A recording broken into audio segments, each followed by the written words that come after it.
Well, hello. This is Bob Odell with Root Source. And I mentioned a while ago that Gidon had a couple of Christian friends in Jerusalem, Lesley and Dave Richardson. And today we are with Lesley Richardson. How are you doing? Very well. Thanks, Bob. Nice to see you again. Nice to see you. I want to talk about some of the things you're doing and your writing. But first, I mentioned that we're in Jerusalem. Can you tell us where we are a little bit more specifically than that? I sure can. So we're on the edge of Rehavia, which is an old established part of Jerusalem with the beautiful stone houses that we associate with the city. And there's some very interesting history in this area. Out the front is Halat Street, and this side we're on a corner, and we have Itamar ben Avi, which is named after Eliezer ben Yehuda's son, first Hebrew-speaking child. He used to live in a house up the street. Now, in 1948, this street was a dividing line. And if you go outside, you'll see there's a very massive building on the other side of the road, and that was built in the mid-1940s. And in 1948, that's where the armoured cars were. On the roof they had the sandbags, because on this side were the Israelis and on the other side were the Arabs while the fighting was going on. But as you see, very peaceful today. Now, today, is Rehavia the neighborhood of the Prime Minister as well? Just up the road we have Jabotinsky Street and the President's residence. Okay, so yeah. President Rivlin. Yes. And so we have lots of security people around, which is very nice. So I mentioned that your husband is Dave Richardson. That's right. Now, before we talk about you, let's talk about the family that you married into. Tell us a little bit about that. Well, I've been very blessed to marry into the Richardson family. The oldest brother is called Don, and he was a missionary to Papua New Guinea back in the 60s. When it was, there were headhunters and cannibals in very remote areas that white men had never been. And he and his wife went there, and they worked with the Sawi tribe.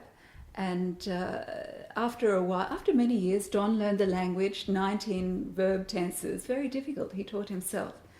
But the Richardsons were becoming very discouraged because they weren't making headway, and the tribes were always fighting, even though they loved the Richardsons because they brought medical help and so on.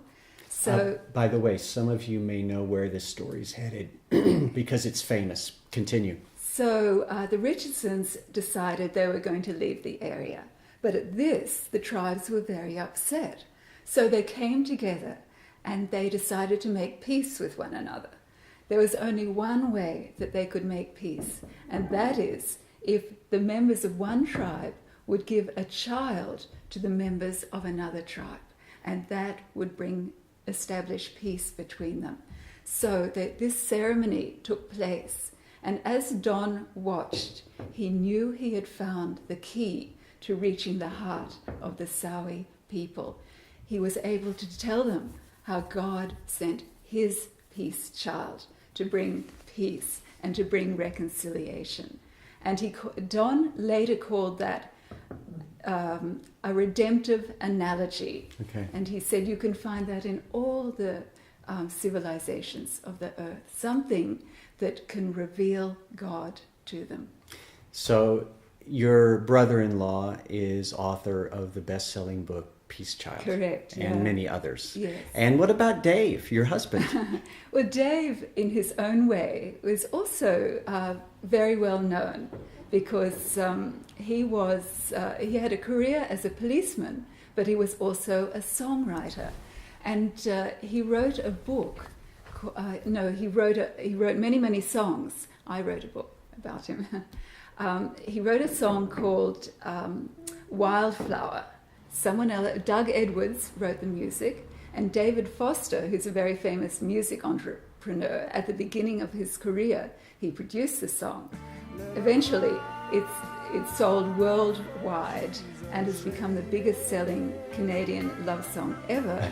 And Dave has been inducted into the Rock and Roll Hall of Fame. And he's very well known in Canada. And the song itself has had quite an impact, apart from being a beautiful song. It's been used to treat people, especially women who have traumatic experiences. It's been used with the army. It starts off with the words, "She's faced the hardest times you can imagine." And it's a very compassionate song. And Dave has received hundreds of letters saying what the song has done for people. And he believes that God gave him the words for that song. He wrote it in only 15 minutes, but it's touched so many lives. Oh my goodness. You know, I hear so many stories about, even scientific discoveries, and when you get to that one moment, people go back and say, "It just came to me," so it's beautiful how God works. It works through people, but he inspires, he gives us a place, a role in bringing out something wonderful. Ultimately, all things flow from him. Exactly. Right? Isn't that beautiful? Yeah. Well, when we come back, I'm going to talk with Lesley about herself. And so I hope you stay with us, and we're going to learn about some of her writing. So stay with us, and until next time, shalom. Shalom velitra ot.